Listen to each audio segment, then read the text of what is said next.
Questions I'm is one. good. Oh,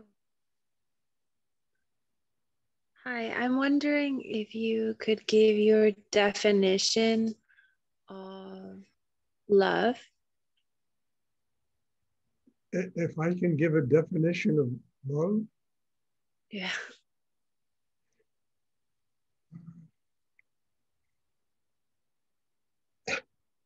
someone once asked me if I could, what was it that he asked? Something about, I don't remember. Anyway, somebody once asked me a question like this. And I mean, how do you define love? It's just unique to each and every human being. It's what gets somebody to open in the deepest places inside themselves, so they can connect with another human being. They can connect with God. They can connect with life. The real secret of all of this is not just love. Everybody, I love, I love, I love, I love.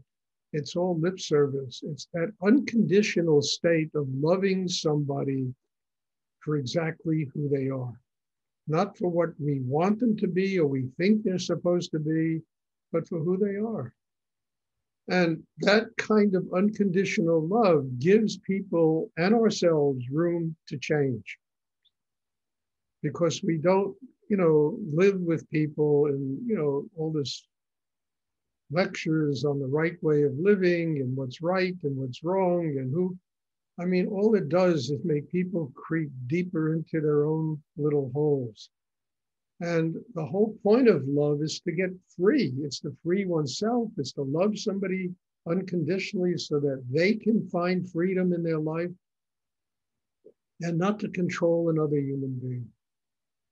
There's a very big difference between emotional need and truly, what is unconditional love.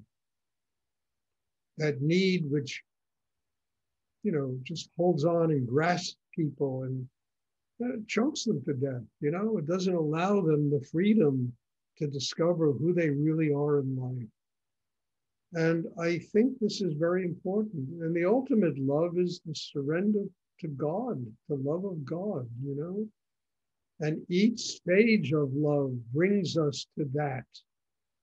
You understand? Loving people, loving humanity, loving, life, loving whatever exists and with God's creation in this world, gives us the strength and the inner determination to which we can ultimately surrender totally to God. Say, God is love. It's true. But love isn't who's right or wrong about the way other people should live. I mean, who can sit in judgment of anybody else? First, you got to really sit in judgment of yourself and really wind up, fixing the blocks, the tensions inside that keep one from loving unconditionally.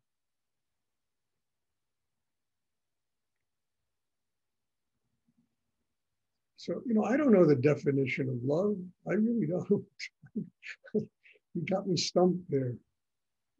But I do know that for each and every human being, it's a unique expression of consciousness and of them surrendering and going deep enough inside to let the world be. It's God's world. It's not our world. We're a bunch of tourists here. We're guests. We're really guests. And as I've said many times, and a long time ago, if you're a guest in somebody's house, you don't rearrange the furniture. You respect life. The problem in this world is everybody's trying to rearrange the furniture according to what they think is right. And what they think is right probably works for maybe 1/10 of 1% of the human race. And everybody else has their own idea of the way they want to live, their own religion, their own race, their own whatever it is, the way they really want to live in this world.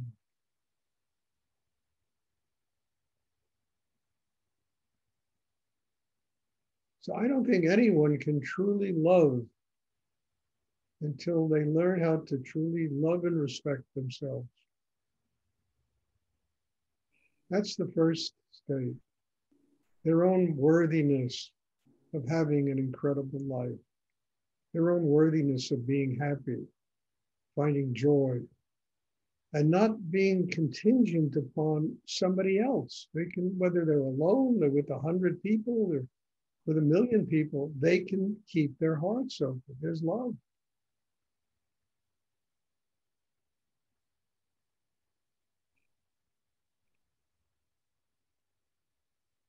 So I don't know the definition of love. I don't want to know the definition.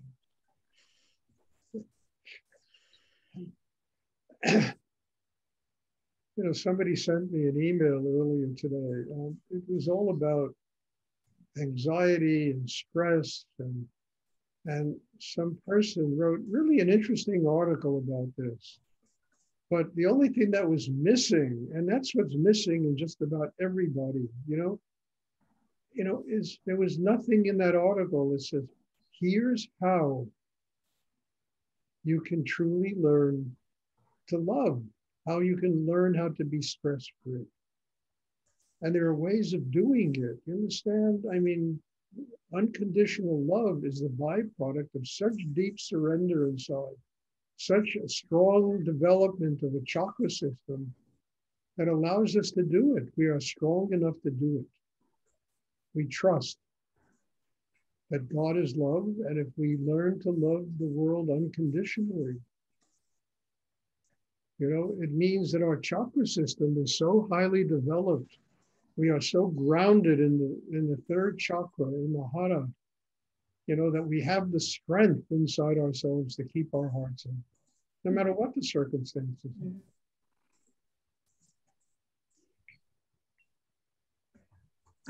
When I was younger, I went to so many different teachers, and they would all talk about God being love and, being happy. And I was 20 years old, 18 years old, and I was like miserable, but I never heard anyone teach me how to keep my mind quiet, how to keep my heart open, how to truly learn how to develop a system in myself that was strong enough to surrender everything to God. Because I'd walk out of those sessions and 5 minutes later, my heart was like Grand Central Station, noise and clatter and yakking and this. And I would chant my brains out. I remember I used to go to the Hare Krishnas when I was younger. I would sit there and chant for hours. And then I would leave, and 5 minutes later, my mind was going crazy. Yakking, this and that, the fear, the insecurity.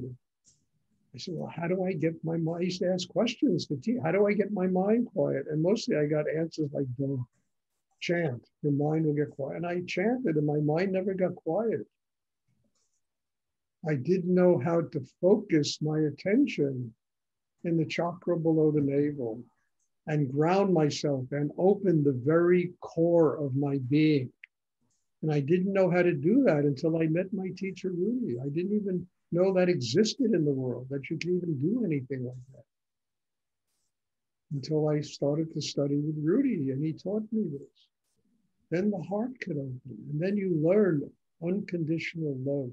You learn to be a servant of God and a servant to human beings, and to work out your karma in the world. You had the strength inside to do it. And what do we all want? We want love. We want to be happy. It's the only thing that makes sense. But it doesn't come unless we build an inner life that allows it to become possible. And then we love God, we love humanity, we can serve God, we can serve humanity, we can truly be free in ourselves to be able to live in this world and accept the tests we have and the stress we have and the things we have to overcome in order to grow. So the first step is learning to love oneself. And by that, I don't mean some egocentric, charismatic love that will step all over everybody else to get what you want. No, I don't mean that. I mean state of nothingness, state of total surrender.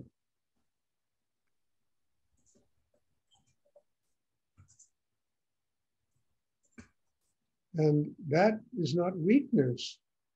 That state of surrender, that state of humility in oneself requires so much strength, because life has a tendency to destroy that in almost every human being.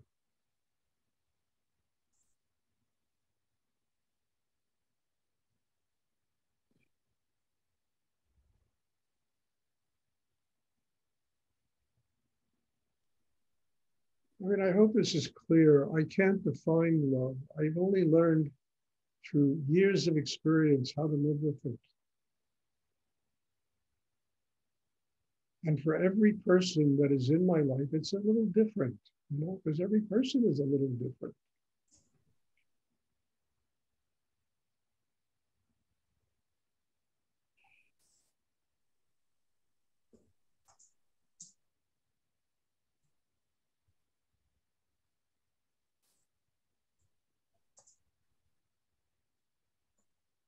Does anyone else have a question? I have a question. In your Tantra post, I think you mentioned that it's the second chakra that you work with. And here you say it's the third. Well, the first chakra is the chakra below the navel. The second chakra is the chakra in the sex. The third chakra is the chakra. No, the first chakra is at the base of the spine. The second chakra is in the sex, and the third chakra is right below the navel. I've heard it called the second chakra. I don't know. 1, 2, 3, 4, 5. I don't care. It's the chakra below the navel. Okay. The Japanese call the hara, the Chinese the tatien. It's the core in a human being. It's the real power in a person. And that is what I'm talking about. Whether, people have always contended with me, well, was it the second or the third? The ninth symphony or the fifth symphony? It's that right below the navel, 2 fingers below the navel.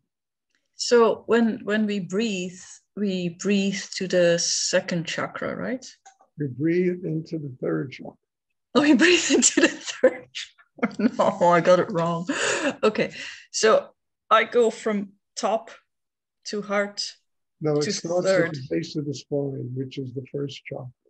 Oh boy, I learned it all wrong. Doesn't matter. Just breathe into the chakra below the navel. Have gratitude in your heart. Whether it's first, fifth, ninth, or 10th. I mean, this is just intellectual, if you'll pardon me, bullshit, Just the chakra below the navel, 2 fingers below the navel.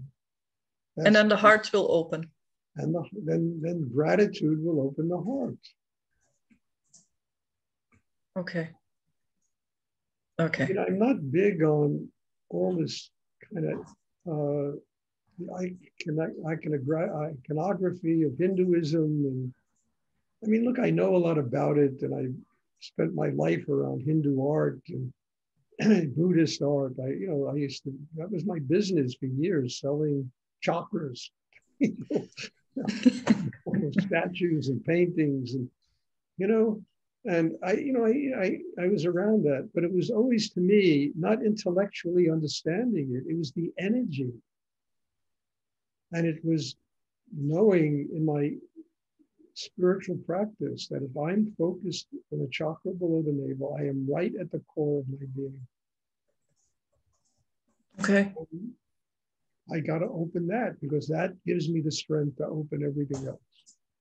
And you actually, what I feel is it's a sort of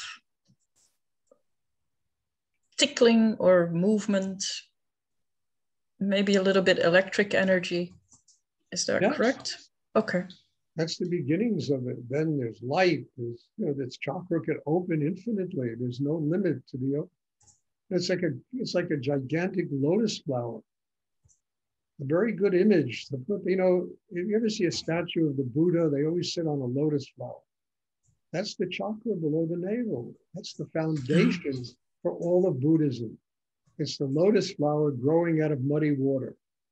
It's the foundation of Buddhism. So when you focus in the chakra below the navel, you are opening the very foundation of your inner life. And you're allowing that lotus flower to come and to open and to greet the sun, to greet higher energy in the universe.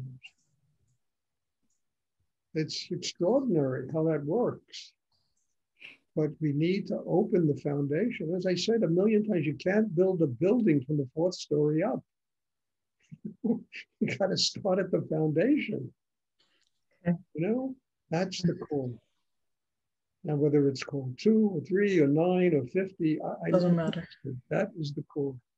Okay. Yeah.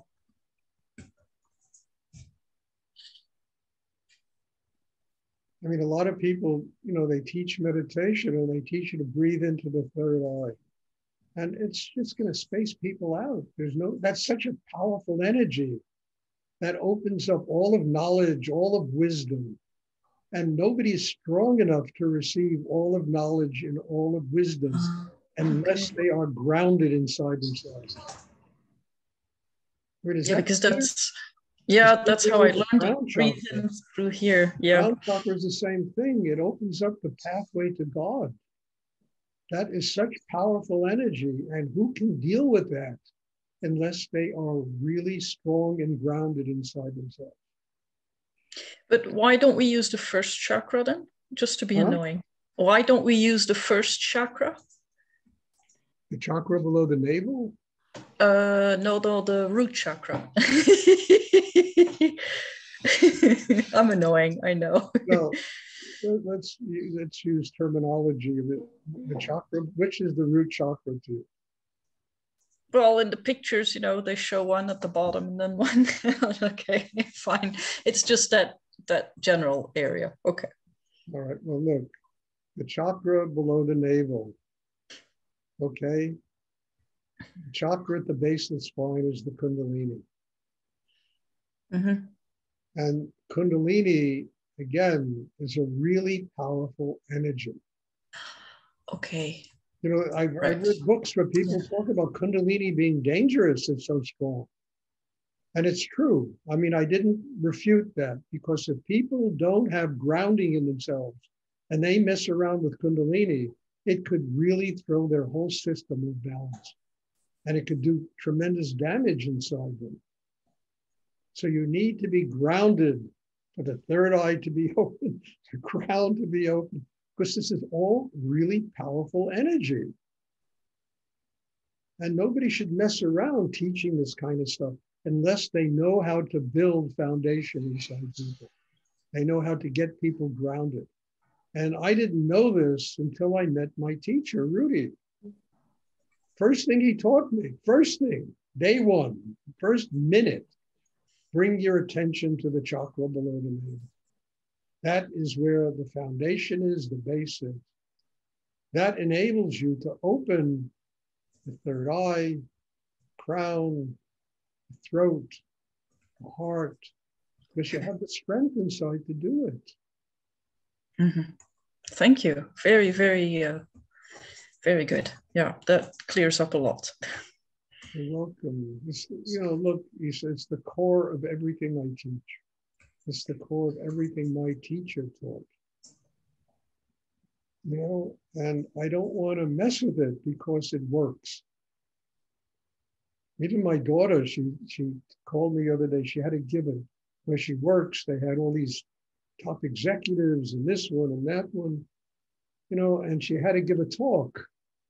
And she said, man, I was so nervous before and I just took a breath into my chakra below the neck, and suddenly I calmed down and the whole thing came out of me. And everybody said how wonderful it was. You know?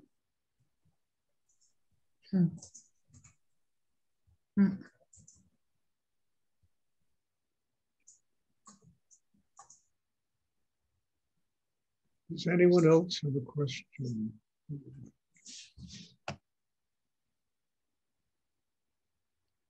I know a lot of people teach a lot of stuff. New Age spiritual set, but I kind of stay away from it because I understand how important it is to be grounded. And people often say I'm crazy, even people that teach Rudy's work, I suppose they don't teach this. To me, that's really scary that they don't teach this, because this was the absolute essence and foundation of everything we taught. Is this in the spiritual cannibalism? Does he explain it there? I think he talks about the exercise, and it should be there. Yeah, I mean, Yeah, look, I read that book a long time ago. I should read it again. But look, I spent 6 years around him, and I heard this every day. 6 years I heard this. I don't need to read the book. I have Rudy in me, 6 years of listening to him talk about all this stuff. And I would hear it every single day. I mean, in my book, I talk about it a lot, actually, in my books,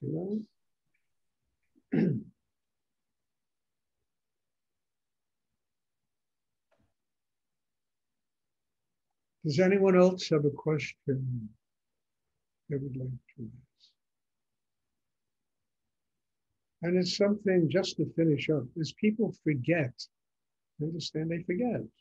And when you forget, you walk around all day breathing into your third eye, in the top of your head, and all of this thoughts and energies and tension and conflict begins to dominate one's inner life. Instead of taking that, even during the day, just take a breath down here. And let it open. And let all of that tension drain down.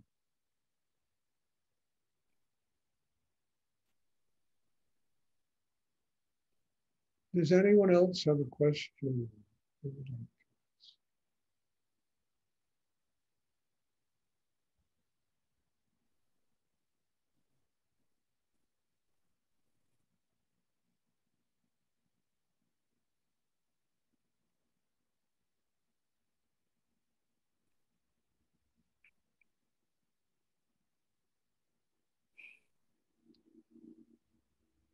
Okay, if there are no more questions, then there'll be meditation on Thursday.